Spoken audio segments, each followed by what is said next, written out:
Say, Flarmit, I had the strangest dream. I dreamt that we did a show, and then at the end of that show, the pulse ended and I signed off for the last time. Oh. And then there was no pulse, only existence. Wow. I had a dreamt. I was a sock, just a puppet, forced to go through the motions of the man. The man with the hand up my... We've all been there, Flarmit. It's the human condition. I feel like I've done this before. Déjà vu. Word.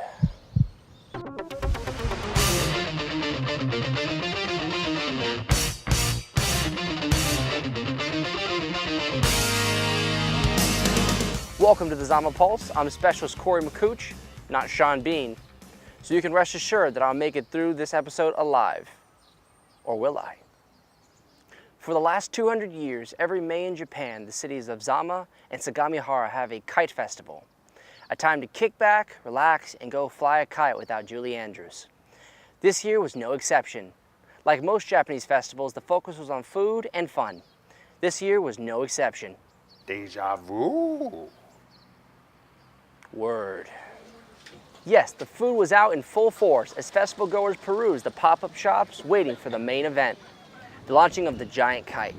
But in order for that to happen, the wind had to be just right, because it's a giant kite. People took in kids sumo wrestling to pass the time.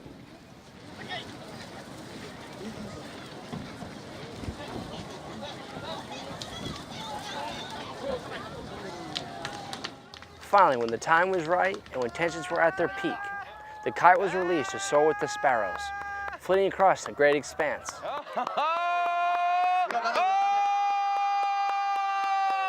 And crashing to the earth as it does, more often than not. Still, a great time was had by all.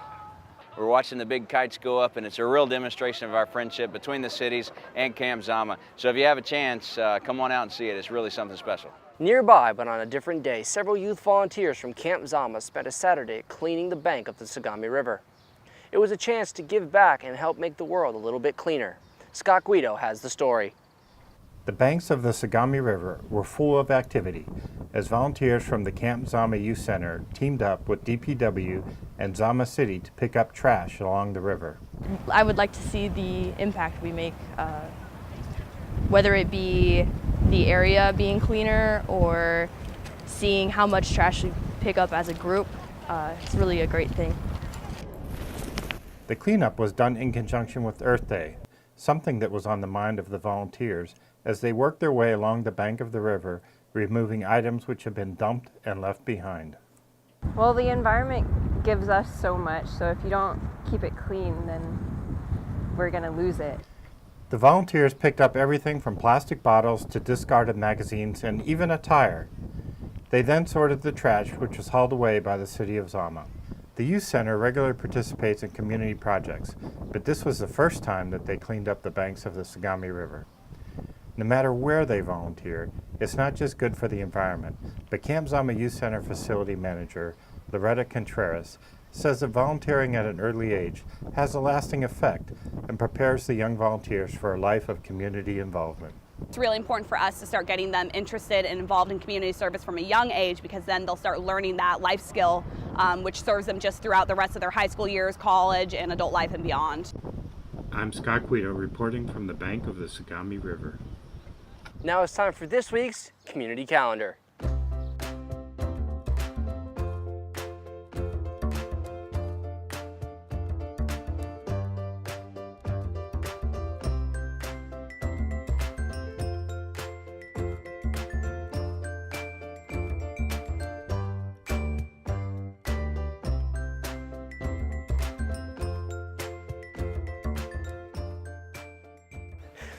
Finally, a question.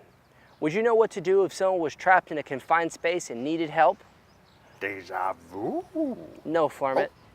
Not this time. Sorry.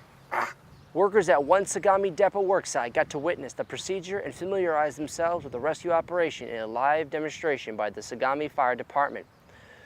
Louis Casale takes us there. Here's a scenario.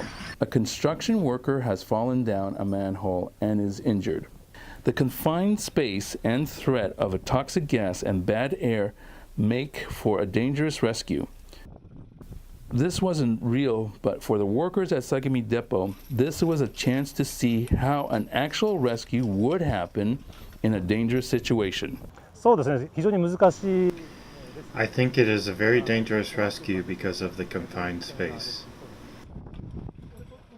The training is part of Safety Week, and it was done at the request of Gilbane, a contractor working on a tactical equipment maintenance facility. Organizers want workers to know exactly what needs to be done if this were to actually happen. Most important thing is knowledge, because if you do have one of these events taking place, everyone needs to know what they need to do, and it's critical that people really appreciate what actually goes into this kind of rescue and why we require all this equipment and why we need to set up a tripod and things like this.